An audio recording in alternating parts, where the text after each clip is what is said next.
오늘 우리는 자유라는 단어의 진정한 무게에 대해 이야기하고자 합니다. 우리는 매일 숨쉬듯 자유를 누리지만 이 자유가 거저 주어진 것이 아님을 얼마나 자주 기억하고 있을까요? 자유는 결코 공짜가 아닙니다. 이야기를 시작하기에 앞서 하나님의 은혜가 이 영상을 보는 모든 분들과 이 말씀을 나누는 모든 손길 위에 함께하기를 기도합니다. 구독과 좋아요로 주님의 말씀을 널리 전하는 이 귀한 여정에 동참해 주십시오. 여러분의 작은 손길이 누군가에게는 큰 위로와 희망의 메시지가 될 수 있습니다. 지금으로부터 약 250년 전 펜실바니아주 의사당에 시녀 3명의 남자가 모였습니다. 그들은 역사에 길이 남을 한 문서, 바로 독립선언서를 작성하기 위해 그 자리에 있었습니다. 그 순간은 한 나라의 역사에서 가장 빛나는 시간 중 하나였습니다. 위대한 인물들이 넘쳐나던 보기 드문 시대였죠. 최근 일부 수정주의 역사학자들은 이들을 가진 것 하나 없는 가난하고 굶주린 반란군으로 묘사하려 합니다. 하지만 그것은 명백한 거짓입니다. 진실은 정반대였습니다. 그 시녀 3명의 남자는 잃을 것이 너무나도 많은 사람들이었습니다. 그들은 엄청난 희생을 감수하고 우리에게 자유라는 선물을 안겨주었습니다. 우리는 우리 자신의 역사를 잊어가는 시대를 살고 있습니다. 역사를 잊은 민족에게 미래는 없다는 말을 우리는 너무나도 잘 압니다. 우리 한국인들에게도 자유는 결코 낯선 단어가 아닙니다. 수많은 선조들의 피와 땀으로 지켜낸 이 땅의 역사를 기억하기에 우리는 자유의 무게를 압니다. 그렇기에 오늘 우리가 나눌 이 이야기는 단지 먼 나라의 옛 이야기가 아니라 바로 우리 모두의 이야기이기도 합니다. 건국의 아버지들 중 24명은 뛰어난 변호사였고 9명은 막대한 부를 소유한 사업가였습니다. 나머지 23명 역시 사회적으로 존경받는 명사들이었습니다. 그들은 서로에게 이렇게 맹세했습니다. 우리의 생명, 우리의 재산, 그리고 우리의 신성한 명예를 걸겠다. 자, 잠시 상상해 보십시오. 오늘날의 정치인들이 국민 앞에서 자신의 모든 것을 걸고 이와 같은 맹세를 하는 모습을 말입니다. 토머스 제퍼슨은 단 17일 만에 독립선언서의 초안을 완성했고 1776년 7월 4일 의회는 이를 채택했습니다. 이 선언은 영국의 조지 왕을 향한 외침이었습니다. 대표 없는 과세에 반대한다. 우리는 이제 자유다. 놀랍게도 미국 독립혁명의 도화선이 된 것은 차 한 봉지에 부과된 단 3페니의 세금이었습니다. 약 3%의 세금 인상이 거대한 혁명을 일으킨 것입니다. 그런데 오늘날 어떤 정치인들은 국민이 버는 돈의 70%를 세금으로 걷자는 이야기를 합니다. 우리는 부당함에 맞서 일어설 줄 알아야 합니다. 만약 독립전쟁에서 승리한다면 그들은 신생국가를 일으키기 위해 수년간의 고난을 겪어야 했습니다. 만약 패배한다면 그들의 목숨은 교수대에서 끝날 운명이었습니다. 조지 왕은 건국의 아버지들 모두를 교수형에 처하겠다고 공언했습니다. 그들은 잉크로 서명했고 자신의 피로 그 대가를 치렀습니다. 그들은 싸웠고 피를 흘렸으며 재산을 바치고 우리의 자유를 위해 목숨을 버렸습니다. 그 시녀 3명의 영웅들에게는 어떤 일이 일어났을까요? 버지니아 출신의 카터 브렉스턴은 부유한 농장주의자 무역상이었습니다. 하지만 전쟁으로 그의 배들은 모조리 바다에서 사라졌습니다. 빚을 갚기 위해 그는 집을 팔고 모든 재산을 잃었으며 결국 누더기를 걸친 채 비참하게 죽음을 맞이했습니다. 그는 생명과 재산, 그리고 신성한 명예를 맹세했습니다. 그는 명예를 지켰지만 재산과 생명은 잃었습니다. 바로 당신과 저의 자유를 위해서 말입니다. 델라웨어의 토머스 매키는 영국군의 집요한 괴롭힘에 시달려 5개월 동안 5번이나 가족과 함께 이사를 다녀야 했습니다. 그는 의회에서 봉급도 받지 않고 일했습니다. 그의 가족은 가난과 숨어 사는 삶을 견뎌내야 했습니다. 영국군은 엘러리, 클라이머, 홀, 귀넷, 월튼, 헤이워드, 러틀리지, 미들턴의 재산을 약탈했습니다. 버지니아의 토머스 넬슨 주니어는 자신의 서명만으로 200만 달러를 모금했습니다. 당시 200만 달러는 상상조차 할 수 없는 거금이었습니다. 그는 이 돈으로 독립군에게 보급품을 지원했고 전쟁이 끝난 후 모든 빚을 개인적으로 갚았습니다. 이로 인해 그의 전 재산은 사라졌고 정부로부터 어떠한 보상도 받지 못했습니다. 요크타운의 마지막 전투에서 영국군 사령관 코널리스 장군이 자신의 집을 본부로 사용하고 있다는 사실을 알게 된 넬슨은 조지 워싱턴에게 자신의 집을 향해 포격하라고 촉구했습니다. 저 집을 날려버리시오. 워싱턴은 그의 말대로 했고 넬슨은 결국 파산하여 이름 없는 무덤에 묻혔습니다. 그 또한 자신의 생명과 재산 그리고 신성한 명예를 우리의 자유와 맞바꾸었습니다. 조나튼은 아내가 임종을 맞이하는 순간 영국군에 의해 아내의 곁에서 쫓겨나야 했습니다. 그의 13명의 자녀들은 목숨을 부지하기 위해 사방으로 뿔뿔이 흩어졌습니다. 그의 밭과 방앗간은 파괴되었습니다. 1년 넘게 그는 숲과 동굴에서 숨어 살았습니다. 전쟁이 끝나고 집에 돌아왔을 때 그를 맞이한 것은 아내의 죽음과 사라진 자녀들, 그리고 폐허가 된 재산뿐이었습니다. 그는 몇 주 뒤 상심을 이기지 못하고 세상을 떠났습니다. 이 56명의 사람들은 자유와 해방을 위해 값을 치렀습니다.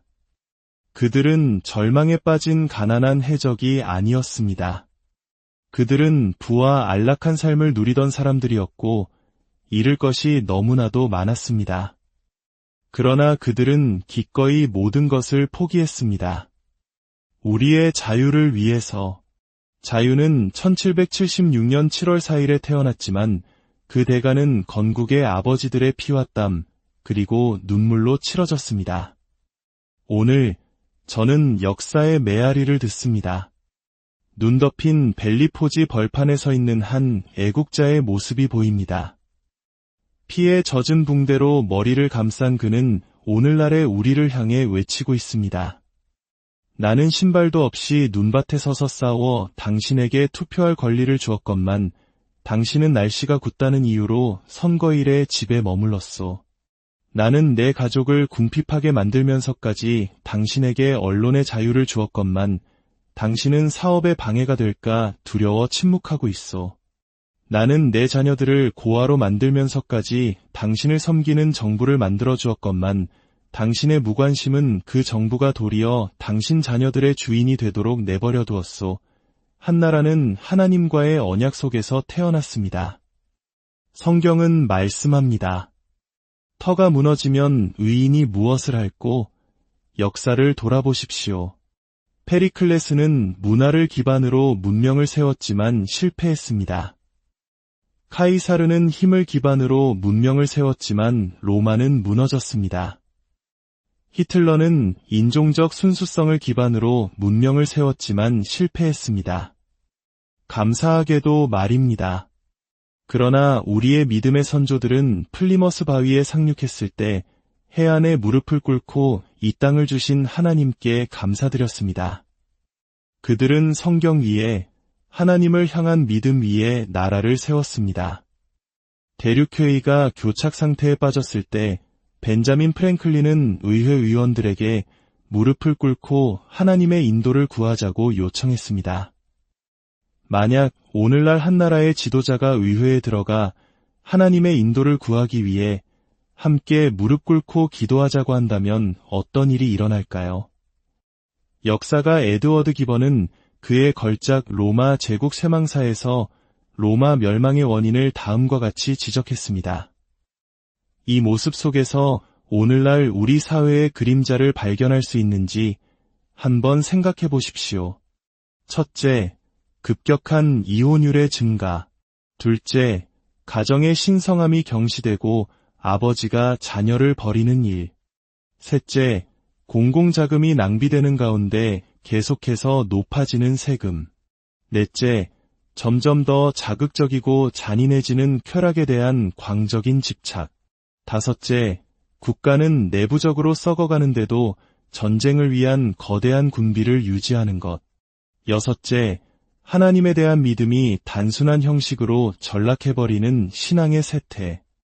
오늘날 많은 이들이 나는 신앙인입니다 라고 말합니다. 그러나 그것은 세상에서 가장 의미 없는 말일 수 있습니다. 무엇에 대한 믿음입니까? 자기 자신에 대한 믿음입니까? 권력, 돈, 정욕에 대한 믿음입니까? 당신의 믿음은 무엇을 향하고 있습니까? 우리가 예수 그리스도 안에 굳건한 믿음을 가질 때 비로소 우리는 흔들리지 않는 반석 위에 서게 되는 것입니다. 영적 전쟁은 천사들의 3분의 1이 반역하여 하늘에서 쫓겨났을 때 시작되었습니다. 고발자는 하나님의 형상대로 만들어진 자들에게 전쟁을 선포했습니다. 그러나 믿는 자로서 당신에게는 권세가 있습니다. 찬양을 통해 당신은 원수를 잠잠하게 할 수 있습니다. 기도를 통해 당신은 하나님의 약속의 능력을 풀어낼 수 있습니다. 사도 바울은 디모데전서 2장에서 국가를 위한 기도의 중요성을 이렇게 말합니다. 그러므로 내가 첫째로 권하노니 모든 사람을 위하여 간구와 기도와 도고와 감사를 하되 임금들과 높은 지위에 있는 모든 사람을 위하여 하라. 의 지도자들을 위해 기도해야 할까요?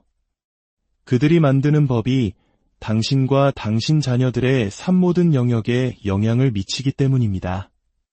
그들은 당신의 자유를 통제하거나 확장하는 법을 만듭니다. 기도는 선택사항이 아닙니다. 우리나라의 생존을 위한 필수입니다. 성경은 악인이 다스릴 때 백성이 탄식하고 의인이 다스릴 때 백성이 즐거워한다고 말씀합니다. 지금 우리 사회에 진정한 기쁨이 얼마나 있습니까? 우리의 기도는 이것입니다. 하나님, 악한 자들을 그 자리에서 물러나게 하소서. 부패한 자들을 드러내소서. 진리의 빛이 부유하고 권력 있는 자들을 하나님과 사람 앞에 벌거벗게 하소서. 그리고 기도한 후에는 투표장으로 가십시오. 성경의 가치에 따라 투표하십시오. 그러면 이 나라는 다른 나라가 될 것입니다. 놀라운 성경적 사실이 있습니다. 이 세상의 지도자들은 하나님에 의해 통제된다는 것입니다. 로마서 13장 1절은 말합니다. 권세는 하나님으로부터 나지 않음이 없나니 모든 권세는 다 하나님께서 정하신 바라. 이는 모든 정치인, 판사, 경찰, 왕들이 하나님의 종이라는 의미입니다. 그렇다면 왜 하나님은 더 나은 사람을 뽑지 않으시는 걸까요? 다니엘과 느부갓네살 왕의 이야기를 보십시오. 모든 권세는 하나님께 있습니다. 느부갓네살은 꿈을 꾸고는 잊어버렸습니다.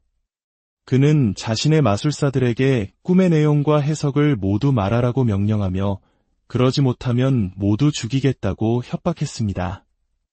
다니엘은 말했습니다. 저와 저의 기도 모임에 기도할 시간을 주십시오. 그러면 우리가 섬기는 하나님께서 답을 주실 것입니다. 그들이 기도했을 때 하나님은 꿈과 그 해석을 모두 보여주셨습니다. 다니엘서 2장 20절에 나오는 다니엘의 감사 기도를 들어보십시오. 영원부터 영원까지 하나님의 이름을 찬송할 것은 지혜와 능력이 그에게 있음이로다. 그는 때와 계절을 바꾸시며 왕들을 패하시고 왕들을 세우시며 이 말씀은 그때나 지금이나 변함없는 진리입니다. 누가 왕을 패하십니까? 하나님이십니다. 누가 왕을 세우십니까? 하나님이십니다. 잠언 21장 1절은 왕의 마음이 여호와의 손에 있음이 마치 본물과 같아서 그가 임의로 인도하시느니라고 말씀합니다. 시편 75편 6절과 7절은 높이는 일이 동쪽에서나 서쪽에서 말미암지 아니하며 남쪽에서도 말미암지 아니하고 오직 재판장이신 하나님이 이를 낮추시고 저를 높이시느니라고 선포합니다. 이 나라는 정치인들의 손에 달려있지 않습니다. 그 정치인들이 살아계신 하나님의 손 안에 있습니다. 그리고 하나님은 교회를 향해 말씀하십니다. 너희의 기쁨은 무엇이냐? 너희가 무엇을 하기를 원하느냐? 기도로 내게 알게 하라. 저는 이 말씀을 듣는 모든 그리스도인에게 도전합니다. 다음 선거까지 하나님께서 우리에게 의로운 지도력을 주시도록 기도하십시오. 우리가 이 나라를 되찾을 수 있을까요? 할 수 있습니다. 한 번에 한 마음, 한 번에 한 가정, 한 번에 한 교회, 한 번에 한 도시, 한 번에 한 기도로 우리는 승리할 수 있습니다. 예수님께서 제자들에게 말씀하셨습니다. 내가 너희에게 모든 권세를 주노니 우리에게는 그 권세가 있습니다.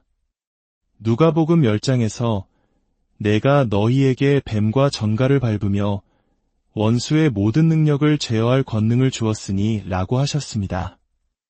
마태복음 18장에서는 무엇이든지 너희가 땅에서 매면 하늘에서도 매일 것이요 라고 하셨습니다.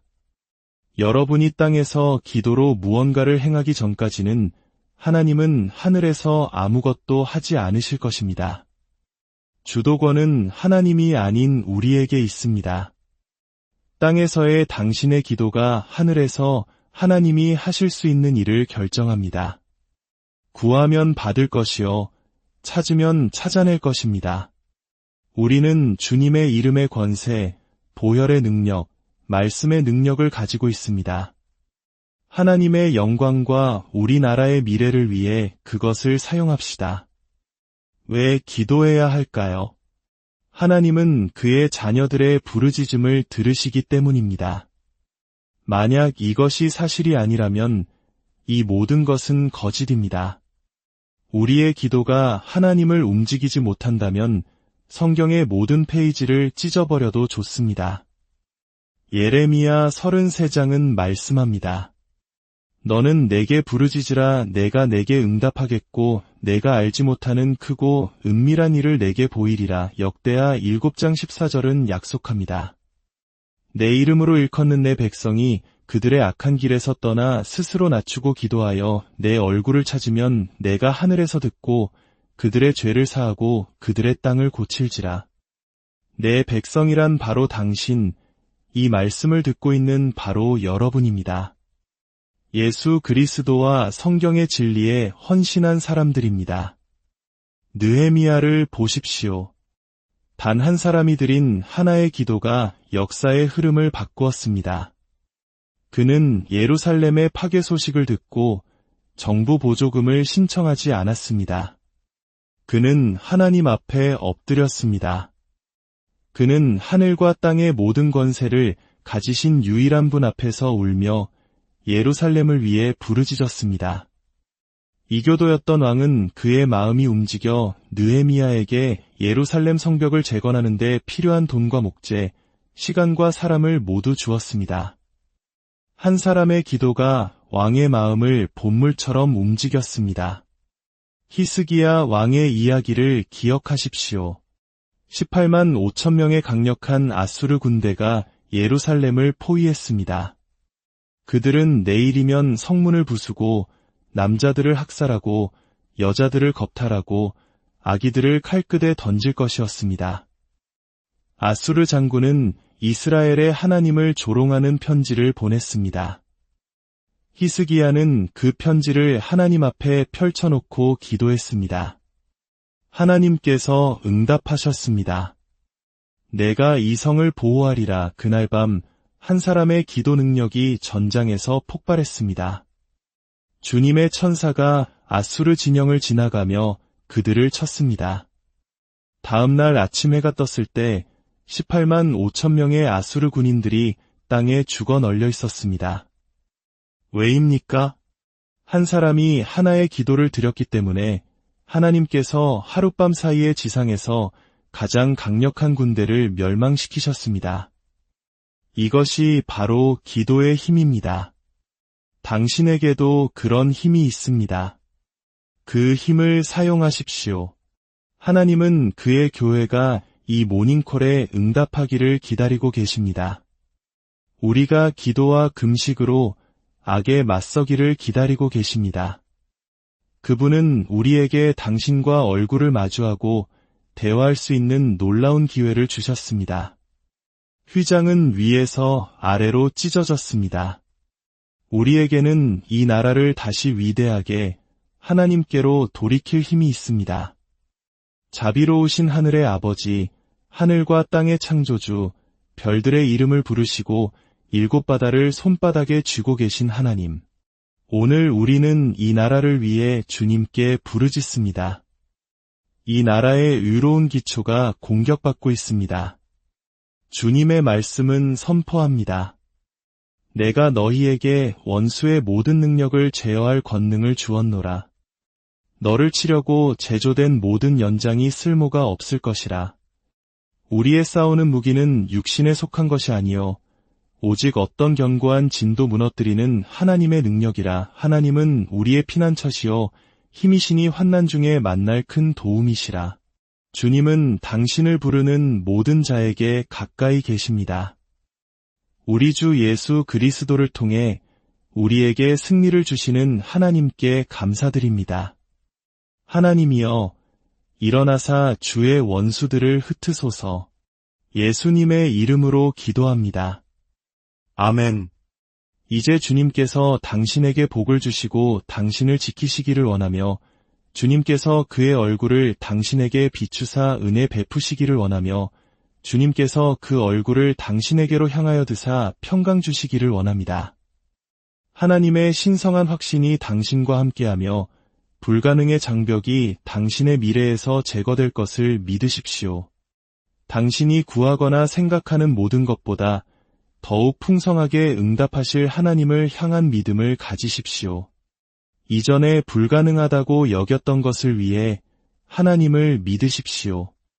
왜냐하면 하나님과 함께라면 어떤 것도 불가능하지 않기 때문입니다. 믿는 모든 이에게 주어진 하나님의 거룩한 말씀의 위대한 능력을 읽고 알게 되기를 이 모든 축복을 예수님의 이름으로 받으십시오.